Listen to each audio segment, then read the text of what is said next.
Alright guys, Jameson, Alex here. Today we're going to be talking to you about the updated Draconic race options from Fizban's Treasury of Dragons. So, we had Dragonborns before in the Player's Handbook. Yes. Now, we have Chromatic Dragonborn, Gem Dragonborn, Metallic Dragonborn, and they all have different abilities. Did you catch that one in the middle? Yes. Jimmies. Gem Dragonborns. That's So, yes. we're going to go through all of that. Yes. We're going to go over the changes Most important from Unearthed Arcana as well, what actually made it through to the official release as well, so you can get information on that. Yes. But before we get into that, we have our giveaway for D&D Beyond Players Bundles. Make sure you like, comment, and subscribe down below. We also have our sponsor for this video, which is Parallel Pigment. They have painstakingly painted miniatures. These are some of the highest quality minis that I've ever seen. It's like we could have got some more alliteration there. Painstakingly painted. Yeah, or something. But yeah, they do very high detailing on these things, guys. Each one is painted by hand, individually.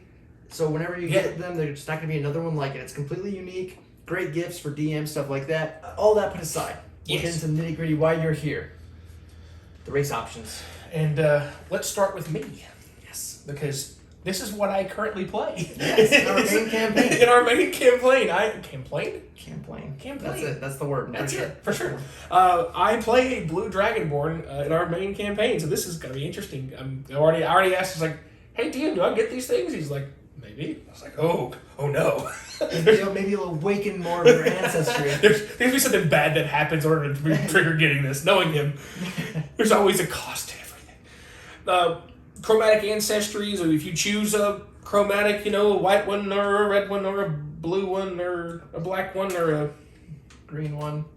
I think that's technically this one's green. We ordered the green one. We haven't got it yet from WizKids. Where's it at? I ordered it like 2 months ago. Come on, guys. Another shipping crisis, but... Green Dragon! We needed it today. We needed it. For Fizban. Anyway, your breath weapon gets buffed from where it is currently from base Dragonborn. And even more so from where the UA had it. It gets modified from UA. Sorry. That's the better description. Buffed from base, modified from UA. Yeah. There we go. It's middling. Yes. And when you take the attack action on your turn, you can replace one of your attacks with a 30-foot line breath weapon, 5 foot wide, of course. If it'd be really interesting if it was 10 foot wide, that'd be kind of fun. Each creature in the area must make a dexterity saving throw, which is DC of 8 plus your con mod, plus your proficiency bonus. On a failed save, they take 1d10 damage of the type associated with their chromatic ancestry. We know those. It scales up to 2d10 at level 5, 3d10 at level 11, and then 4d10 at level 17. You can use breath weapon number of times equal to proficiency bonus. When you finish a long rest, you get all those uses back.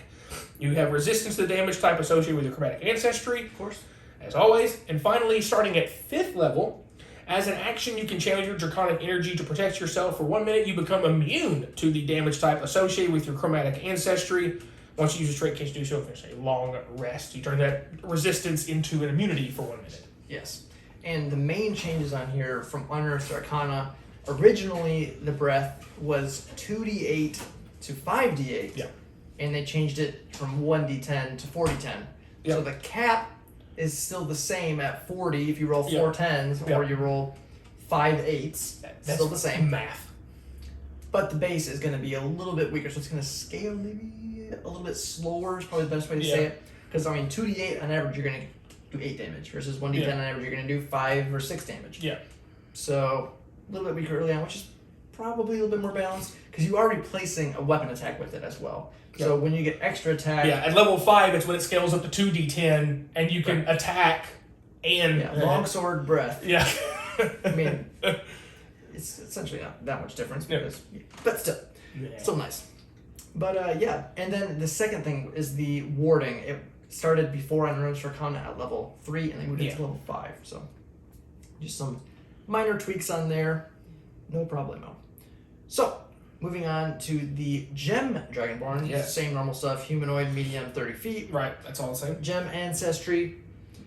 You choose one from the table below. This is actually a little bit different. You might not be familiar with these, so I will cover that. Mm-hmm. You have the 5 types of Gem Dragons, which are Amethyst, which is force damage. Yeah. Crystal, which is radiant. Yeah. Emerald, psychic. Yeah. Sapphire, thunder, and topaz, necrotic. So the 4 best damage types in the game are up there, which is force, radiant, psychic, necrotic. And I say that because those are least resisted among all the damage types out there. I think force is by far the least. Force and resistant. psychic are clearly the top 2. Yeah. But I mean, to me, it's like S tier damage type are those 2. The A tier is necrotic and radiant. We should do a discussion video on just on damage types. It's probably a good idea.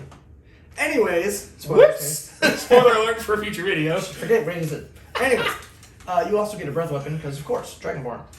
Same deal on here. When you take attack action, you can replace one of the attacks. It's also with your con mod, but it's a 15-foot cone. Okay. Yeah. Nice, like the cones. And it's the same damage, 1d10 scaling to 4d10 as you level up, same as normal. Also, unearthed arcana, same deal for all of these. Actually, it's the same. It was scaled from the 2d8 to 1d10. Yep. Same thing for all 3 of these Dragonborn races. So All the it is what it is. And of course, proficiency bonus as normal. Draconic resistance, also good to have. Also, one of probably the only ways to get force damage resistance. Yeah. Not that you would probably want that because it's not also very common. Yeah.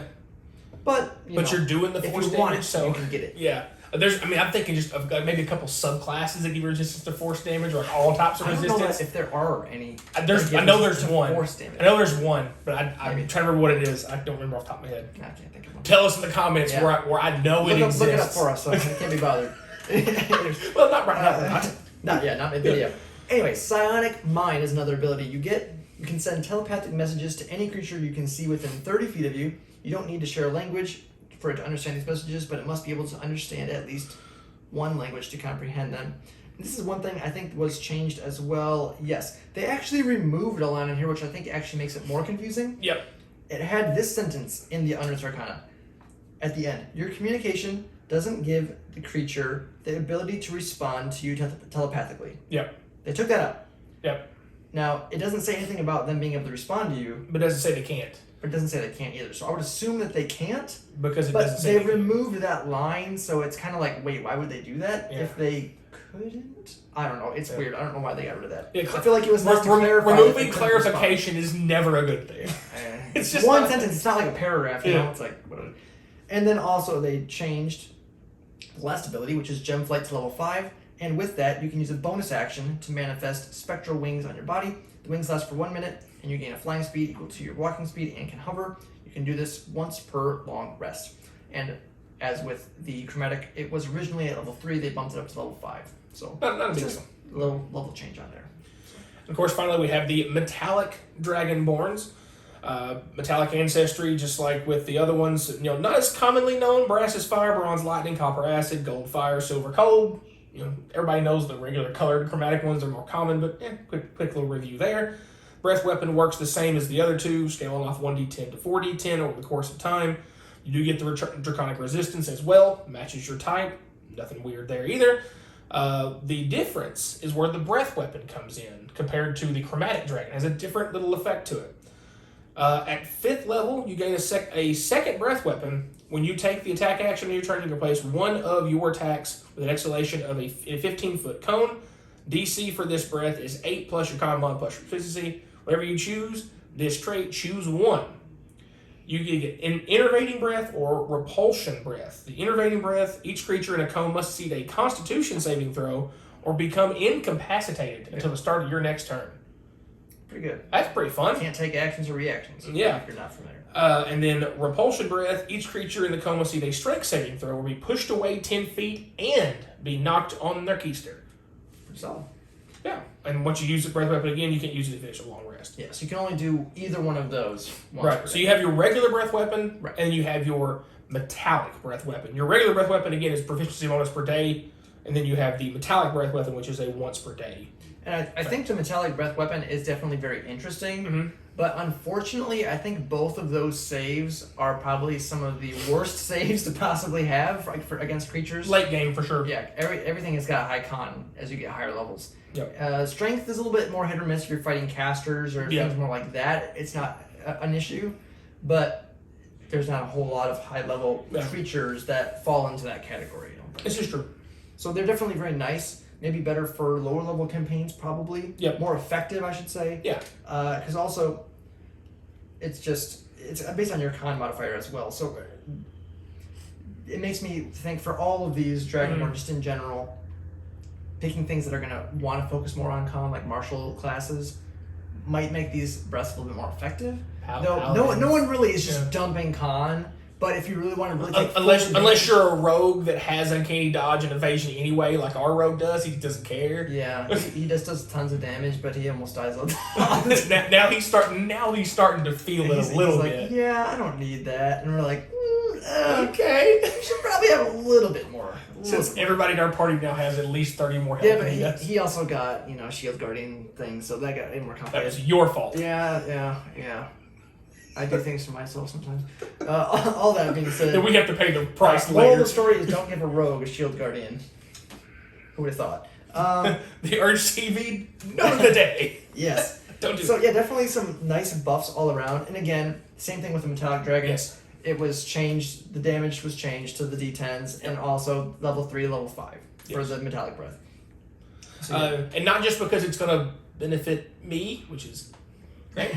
But I would encourage all DMs to figure out an interesting way flavoring your campaigns. If somebody is playing a Dragonborn already, like this person, and find an interesting way to flavor it so they get it. Whether it's you can do like they awaken for one night, but if they have any kind of a little miniature excursion they can do that maybe just takes up half a day or something, or even like an hour or two, they're able to find some information. Yeah, maybe they do like a quest or something from like a patron dragon or someone that's in their ancestry, and they're like, did you know you could do this? You're like, give them some bonus. Do what? Yeah, there's some really fun ways to just add that in and make it feel more impactful without just giving it out. And that's one of the things I think that can be fun as a party and as a DM to implement into your games is when they come out with changes like this, instead of just saying, no, we're not going to change anything at this point, you can find interesting, fun ways to implement these updates that'll make your players feel like they're getting this buff or this change. Yeah.